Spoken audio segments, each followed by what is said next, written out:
So, guys, what's going on?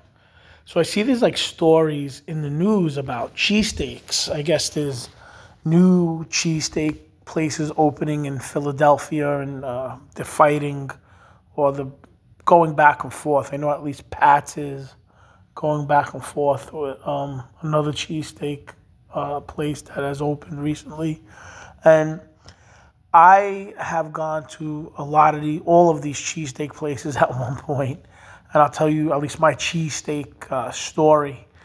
So when I would go from New York, either from New York into certain parts of Pennsylvania or New York down south, every now and then I would stop. I would go into Philly, and one of the first things that I did, and this was years ago before I knew anything about all the different cheesesteak places. I knew Pat's and I knew Geno's. They were the most popular. And I remember I drove up to Pat's.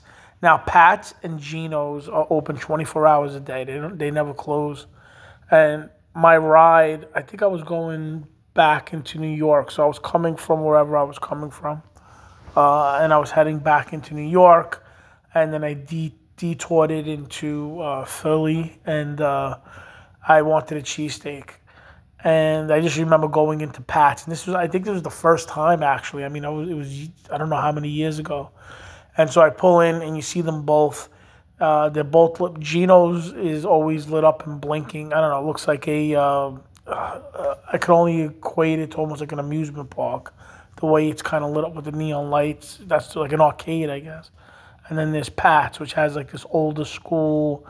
I don't know. Pat's been the first one, and it looks like it's been the first one.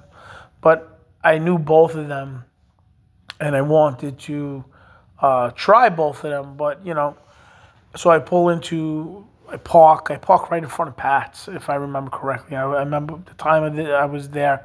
There were people there, but man, I got a parking space. I got out. There might have been one or two people ahead of me. And I got the cheesesteak with Pat's. And I remember you had to order it a certain way. I don't remember. There was a woman or somebody at the window. I don't know the way I said it. And I wanted basically a cheesesteak with onions and cheese. But you have to say it a certain way, like wit. And I think wit means with cheese. That's what I think it means, or it means with onions. But it was like a cheesesteak with and whatever it was. But I got a cheesesteak with onions and cheese. And then I was eating the steak. I don't remember, I still had like a 2+ hour ride back into the city. And so I said, you know what? I walked across to Geno's, and I got a cheesesteak from Geno's. Because I basically said, I'll eat what I can eat now. And then and I'll eat the other cheesesteak on the ride home as I'm heading back into New York. I think what I winded up doing, because this is just the thought of it, I think I got the cheesesteak from Pat's, and I think I got a French fries, if I'm correct. I got a cheesesteak, I got a fries, and then I went to eat it. I stopped. I walked across the street to Geno's, and I got a cheesesteak from Geno's. And what I did is I sat at one of these tables. I think I might have sat back at Pat's again after I got the steak out of Geno's. But there was a place where I was able to sit down. I want to say where I was sitting at Pat's, but I don't remember. But there was a table someplace. And I ate half of Pat's and half of Geno's. For some reason, I wanted to compare the two. From what I remember, Geno's didn't like chop this. I remember Geno's being more of a straight steak, like it wasn't chopped or anything. I don't know how else to put it.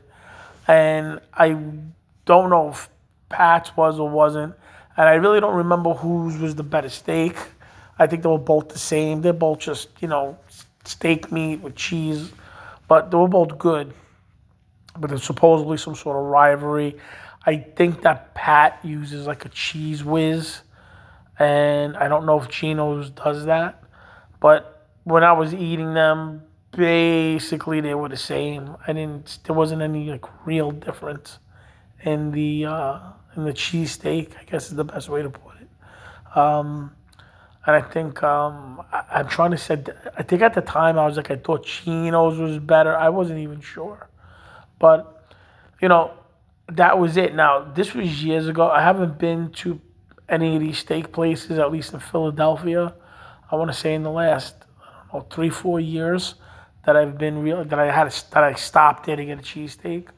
But I think at the time I don't even know how I paid. But they were I want to say in the 20s. I don't think they were $30, but definitely in the 20s. I think or about that, the cheesesteaks.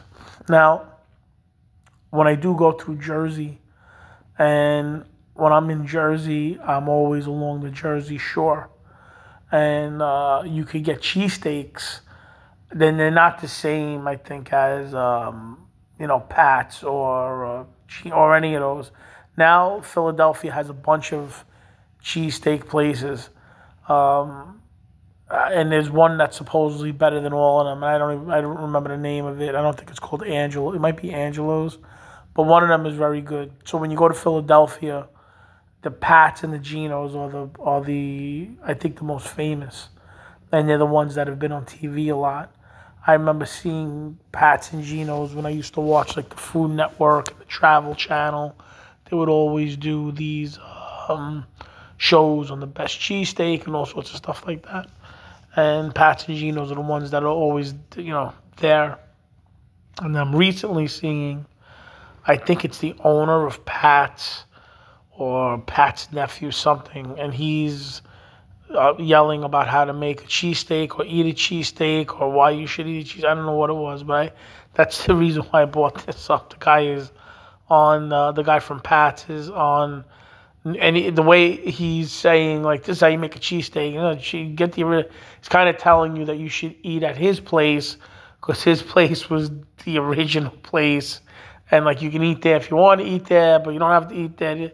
I thought it was crazy the way he did that, just trying to draw customers. But either way, when I'm on the boardwalk at Seaside Heights or Wildwood, when I drive through Jersey, I always stop at those boardwalks. That's just what I do. I like it, especially if I'm near the Jersey Shore. I'll pull up to one of those boardwalks, and I'll get the cheesesteaks from there. And the cheesesteaks from there are half the size of what these places give you. And, it's a cheesesteak with peppers and onions, and they'll put red sauce on it. They'll put like a red tomato sauce, like a marinara sauce on the cheesesteak. Or I guess if you want it or not, but that's, the way I saw that the Jersey Shore would do it, and I guess it's all the same. I think that a lot of these cheesesteaks, the big thing with them, for me, would be the bread. If you don't have good bread, you're not going to have a good cheesesteak. The steak has to be good, and the bread has to be good, and I guess the cheese has to be good, but I think what separates some of these places is their bread and how the bread is made and if it's, a certain quality. But no, they were good, but I always enjoyed just stopping. And like I said, one of the things about Pat's and Geno's is that they're 24 hours a day. So you can roll in, I don't know if these other places are, if they're 24 hours. I don't think so, but I truly don't know. I just know that if I'm rolling and I want to stop in Philadelphia, because I haven't been there in years, but I know if I left today and I'm making my way either to New York or I'm making my way from New York out, and I needed to, it was 3 a.m, I can roll into Pat's or Geno's and they'll be open and I can get a cheesesteak. And there's a good chance at 2 a.m. there would be people there eating or getting a steak. It wouldn't matter what day or time it is. And that's what I remember about Pat's and Geno's. They're good, it's like everything else when you roll up. I remember if I'm correct, right near these places, both of them, I think there was was it a pastry shop? I remember walking, like I said, I haven't been there in a couple of years. I think there was like a pastry shop around that area. I don't know if it's still there. I remember, what the hell else was over there? There was another couple of places that were near there on that block across the street. But Pat's and Geno's, they've been there for years. I think they're good. Now, like I said, are they the best I can get? What I think I would love to do, but I couldn't, is I would love to go to Philadelphia and then do like a cheesesteak tour where I go to, there's like 4 or 5, how many different supposedly popular cheesesteak spots. and go to each one. But I would have to go to each spot, get a sandwich, and cut like a quarter of a sandwich from each place just to eat it, just to try it. I would do that just because I like things like that. That would be up my alley. But that would be it. But yes, that's my Pat's and Geno's cheesesteak story. I would get 2 steaks. I would eat half and half, and then when I'm on the road driving, I would, be eating it as I'm driving, and that was it. It was always a good time. You have fun. So, if you know anything more about these cheesesteak places, please leave a comment below. I'd love to read your comment, and that's it. All right. I hope everyone's doing well. Everyone's staying safe. God bless you guys, and I will talk to you guys later.